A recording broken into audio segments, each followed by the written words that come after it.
దాంతో పాటు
ఇది దేవోత్సవ కమిటీ ఇది ఈసారి 3వ సంవత్సరం. ఇది మొదటనే శ్రీ భక్తుల శ్రీకాంత్ గారు మొదలుపెట్టారు, జయప్రదం అయ్యింది. అలాగే రెండోసారి జరిగింది. ఈసారి కూడా దైవ ఉత్సవ కమిటీ పాల్గొని ఈ జయకరం చేశారు. అలాగే ఆడపడుచులందరూ కూడా ఈ కార్యక్రమానికి వచ్చి వారి యొక్క అమ్మవారికి నైవేద్యం సమర్పించి బోనాలతో వచ్చి ఊరేగింపుతో నలుమూలలో తిరిగి ఎంతో ఆనందపరిచారు. అంతా దైవ ఉత్సవ కమిటీ తరఫున జయప్రదంగా జరిగింది. భక్తులందరూ వచ్చారు, పెద్దలందరూ ఈ కార్యక్రమాలు పాల్గొని మా యొక్క కార్యక్రమాలు జయప్రదం చేసినందుకు ఎంతో ఆనందంగా ఉంది.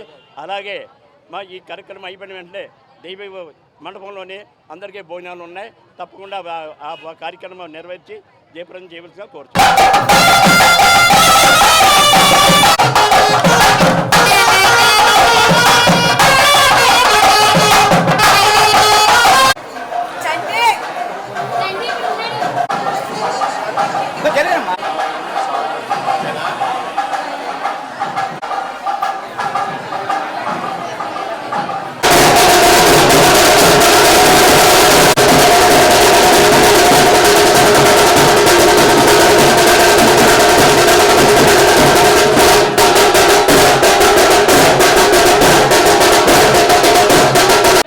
రాజలక్ష్మి 51 రకాల సార్లండి. పళ్ళేమో 15 రకాల పళ్ళు. మొత్తం అంతా కలిపి ఒక 300 మందికి భోజనాలండి. బోనం ఈ సంవత్సరం కొత్తగా బోనాలు తీన్మార్ డ్యాన్సులు ఇవన్నీ వేయించారు అన్నమాట అండి. కొత్తగా జనం కూడా బాగానే వచ్చారు. అమ్మవారు చాలా స్వచ్ఛమైన అమ్మవారండి. దేవీ తల్లి అంటే అందరికీ తెలిసింది. రాజమండ్రికి అమ్మవారు చాలా ఇదైన ఆవిడ అనమాట. సోమాలమ్మ ఎలాగో ఈవిడ కూడా అంత ఇదైన ఆవిడ.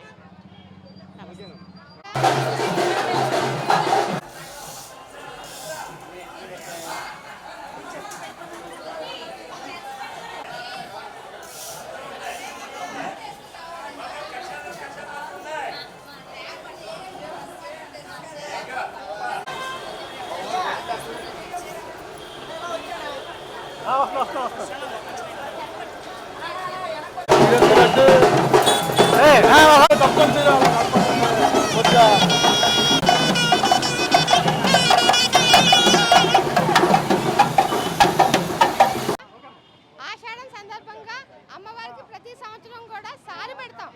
ఆ సందర్భంగానే ఈ రోజు రాజమండ్రిలో దేవి చౌక్లో అమ్మవారికి సారి పెడుతున్నాం. ప్రతి ఒక్కరు కూడా వాళ్ళకి తోచినంత ఎంతైతే అంత సారి పెడుతున్నారు. ఇది మాత్రం చాలా గ్రాండ్గా జరుగుతుంది. రాజమండ్రిలోనే పెద్ద పండగ కింద జరుగుతుంది.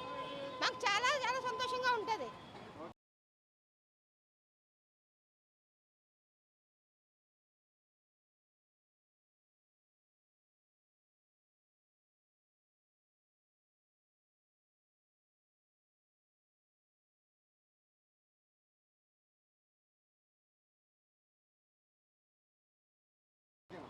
ఇడిపొట్టిన వెలిసిన బాలత్రిపుర సుందరదేవి అమ్మవారిది ఈరోజు పుట్టింటి నుంచి అమ్మవారికి సారి పంపడం జరిగింది. అలాగే యథావిధిగా ఈసారి అమ్మవారికి బోనం కూడా సమర్పించడం జరిగింది. ఈ ప్రజాశాంతి కోసం, ప్రజల భక్తులందరూ ఆరోగ్యాలందరూ శుభ్రం ఉండడం కోసం, అమ్మవారు శాంతించడం కోసం ఈసారి బోనం సమర్పించడం జరిగింది. అలాగే సారికి అందరూ కూడా అమ్మవారి ఇంటికాడి నుంచి వచ్చిన సారిని అమ్మవారు సేకరించి అంత ప్రజలందరినీ సుశాంతులతో చూడాలని కోరుకుంటూ సెలవు తీసుకుంటాం.